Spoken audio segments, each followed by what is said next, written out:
All right, guys. Hey, everybody. It's Todd Sled, CincySoftball.com, hanging out here still on this Wednesday night at BP with some local pros and a lot of the conference players. Individual here standing next to me probably doesn't need an introduction, but if he does, this is Brian Wegman, our local guy who makes us all look good. How's that sound? Number 12. But a little bit, a couple questions.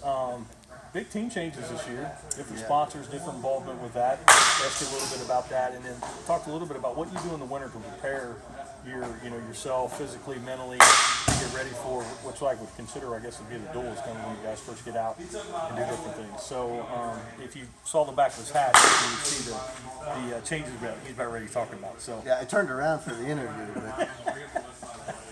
So what's happening? What's going on with you guys? Yeah, big changes in the conference. Backman pretty much stayed the same. Picked up a couple guys. Keep hearing there's a young kid on their team that's going to be really good.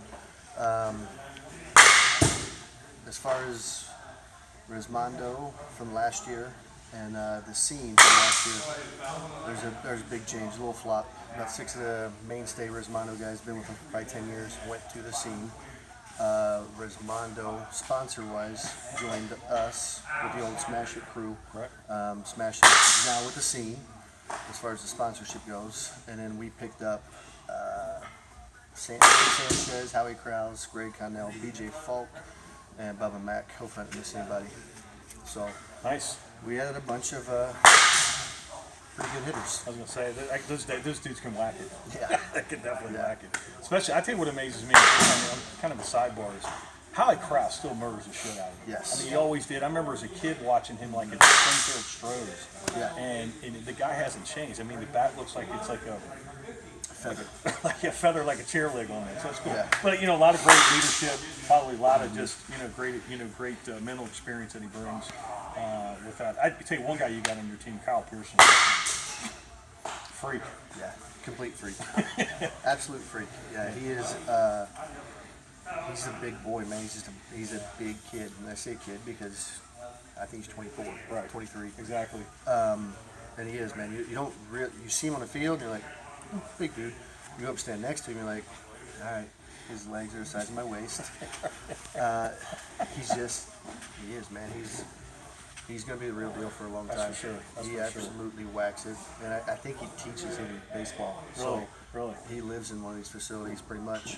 Well, So it tells on the field, and I love the gardening gloves for the batting gloves too. So that's pretty cool. That's pretty cool. the guys I always seen do that, playing baseball, was dudes who were stealing bases, sliding in, scraping up their hands. This dude wasn't stealing bases. So I don't know. That's for sure. So KP, wherever you got that from, I promise it wasn't from the 40-40 club Exactly. running the bases. Exactly. Well, big things coming out of your team this year. I mean, especially at the conference with those top 4 or 5 teams kind of changing some parts and different stuff. It'll be interesting to see how it all plays out for that makeup of things. Kind of revamp some things. Not that it was getting stale. The conference is getting better and better every year. And I'll say it because I'm with opponents and shit. Right. But it really has. It's more competitive on the fields, whether it's 300 stadiums. Plenty of upsets all the time. You see teams that start off at B or A, and before you know it, they're knocking off the AA teams. They're beating the major teams, and they're finishing the year at AA when they didn't expect it.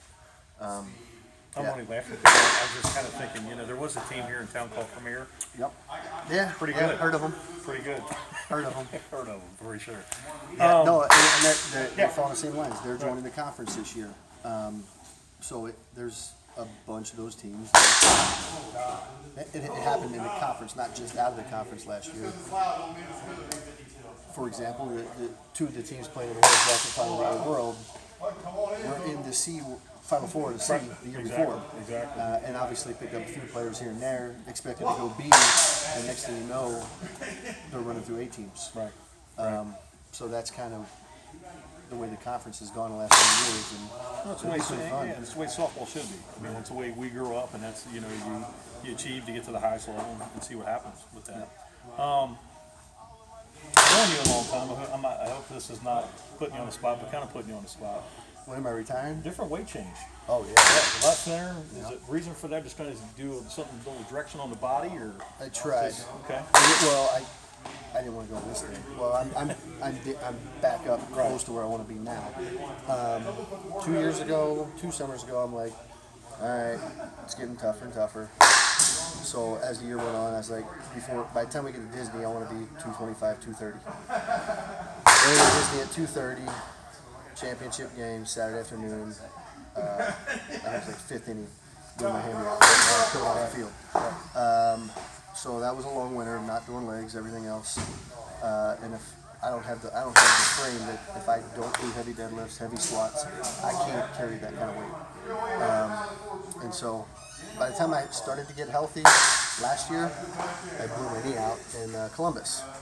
So yeah, it was pretty much last year. I don't know that I didn't play a single game at 100%. So it was, yeah. I've been doing legs heavy for about the last 6 weeks, and now it's starting to bounce back some weight. So yeah, I was down probably as low as 210, 212. It was crazy. Yeah, I know. I saw you a couple back times. 220 now. So my goal is 225 by Vegas and be done. If I can be 225 and maintain some strength, I don't care. Well, I mean, yeah, I mean, especially the position you play. You know, I mean, these aren't small outfields. I'm not getting younger. I know the feeling. I know the feeling for sure. It's for tough. Sure. It's yeah. So wintertime, you obviously you're getting some swings. I know you got some new equipment out.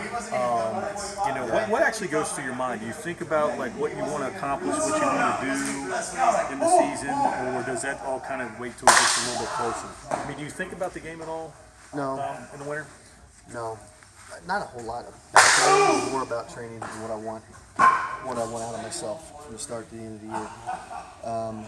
The new bats had me a little fired up. Yeah, so I can see that. It's a little energy change. Yeah. As far as this time of the year, normally this time of year I won't touch a bat until February. It is heavy lifting, heavy getting at it, and that's probably a little bit to do with it too. I haven't been able to lift for about the last 18 months up until December.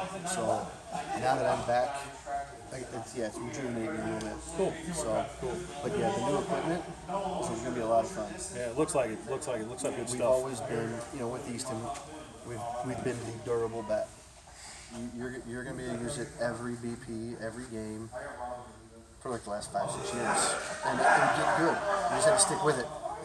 Right now, it's pretty damn hard. So it's a big change. Like I have 3 bats broken out with swings on it, and normally I wouldn't have 3 bats with swings on it for a whole year.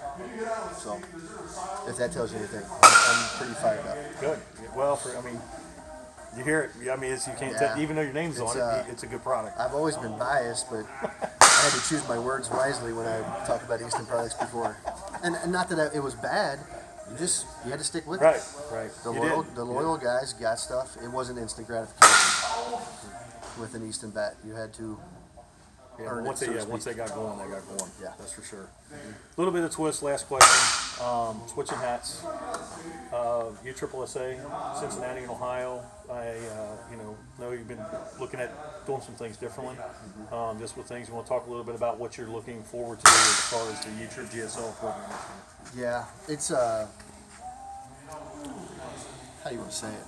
It's trying to figure out what the teams really want. I learned a lot. We had a meeting in November for classification, and just talking to the guys on the committee, and them telling me what it's changed. When I bought the complex in 2008, and then it was we got to have this for prize package. We got to have this. We got to have this.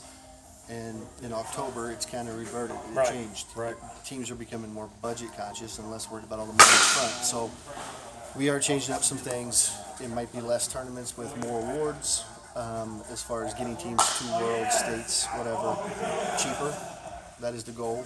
And then with the GSL stuff, there'll be some good changes coming down the path.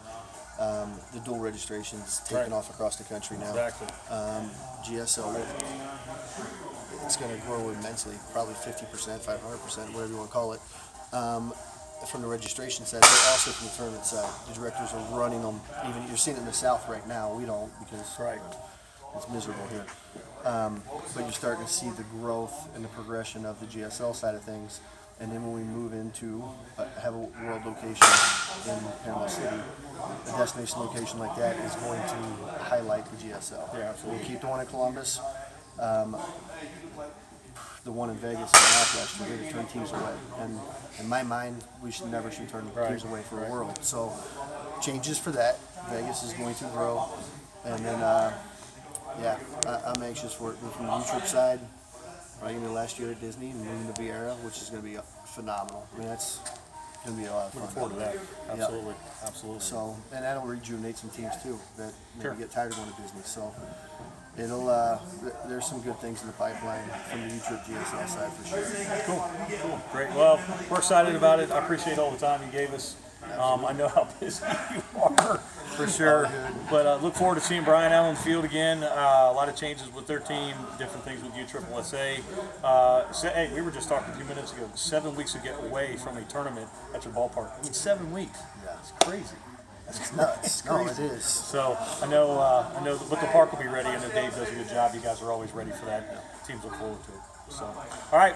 Thanks, Brian. No, Appreciate thank all y'all. that.